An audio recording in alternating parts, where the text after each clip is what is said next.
على راديو مثالي. آي راديو هو جوابك. ليه تختار آي راديو؟ في 5 الأسباب المقنعة ديل.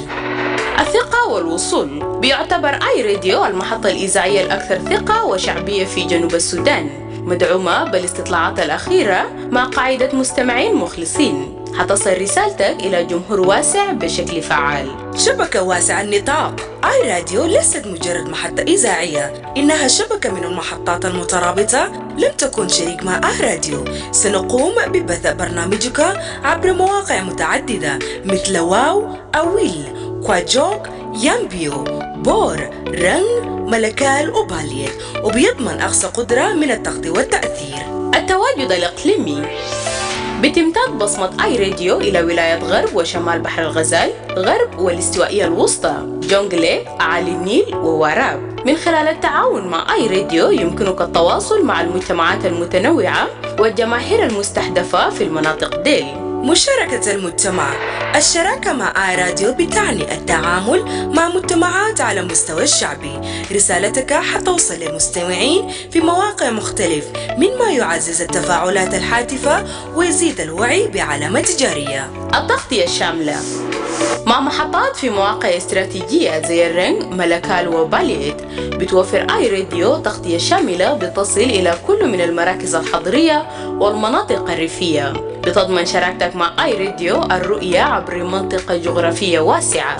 ما تفوت فرصة توسيع نطاق رسالتك باستخدام آي راديو. شارك أو أعلن معنا الليلة وخلي صوتك مسموع في جميع أنحاء جنوب السودان. آي راديو your eye on South Sudan. I radio your eye on South Sudan. I radio. Looking for the perfect radio partner? iRadio is your answer. Live from Juba, on air and online. This is iRadio News. Hello, good morning. This is iRadio News. First, here are the headlines. An economist has criticized the Bank of South Sudan's recent move to legalize mobile money services, calling it premature and counterproductive amid the country's fragile economic environment. The European Union says it remains fully engaged in South Sudan following its special representative visit to the Horn of Africa in April, where he met South Sudanese and international partners to discuss further way forward for the country as set out in the peace agreement. The governor of Central Equatorial State has called on members of the Kajukeji intellectual community to actively support government efforts in promoting peace, unity, and development across the state.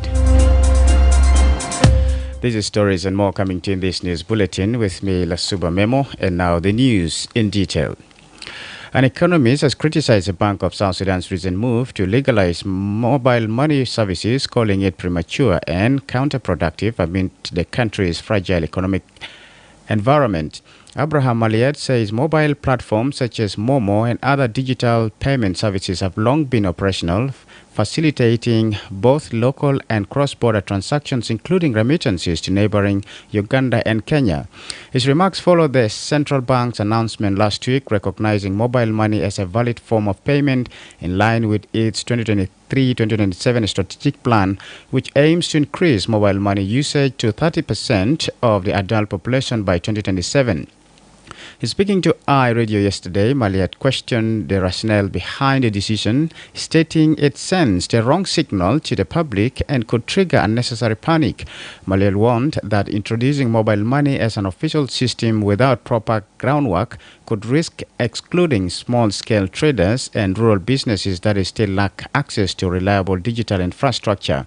He also expressed concern that the timing of the announcement may erode public trust and be interpreted as an admission of a national cash crisis.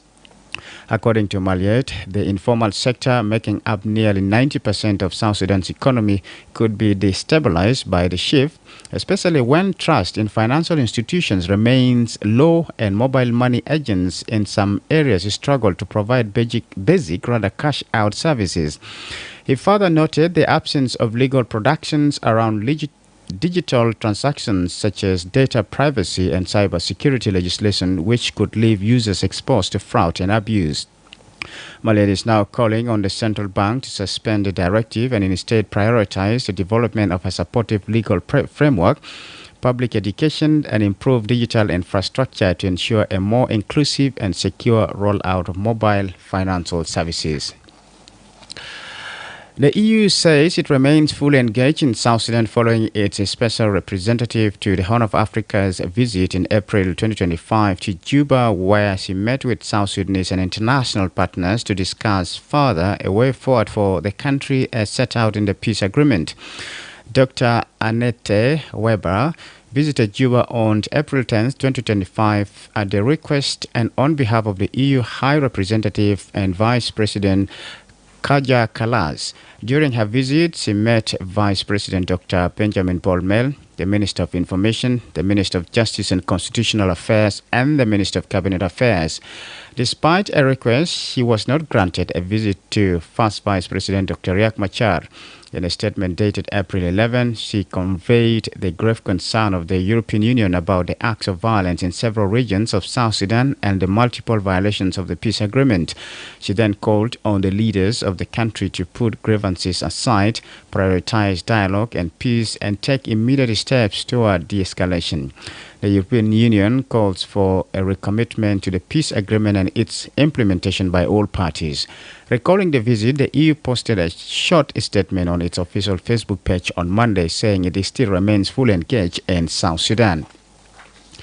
The governor of Central Equatoria State has called on members of the Kajukeji intellectual community to actively support government efforts in promoting peace, unity, and development across the state. Speaking during a courtesy visit by the delegation on Monday, Governor Rabi Mujung Emmanuel welcomed the group's pledge of support and urged them to play a greater role in engaging all-out groups in the ongoing peace process.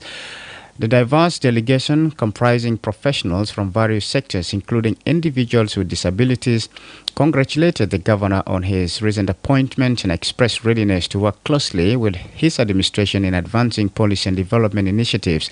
The group reaffirmed its commitment to promoting inclusive, people-centered approaches to peace building, service delivery, and governance. They emphasize the importance of intellectual and community-based contributions to rebuilding trust and restoring stability in the region. In response, Governor Mujung outlined his key priorities, including enhancing peace, strengthening unity, and ensuring security for all citizens. He encouraged a strong collaboration between the state government and intellectuals in crafting solutions that reflect the needs and aspirations of the people. This is iRadio Morning News. And now to the international scene. The UK and 27 other countries have called for an immediate end to war in Gaza, where they say the suffering of civilians has reached new depths.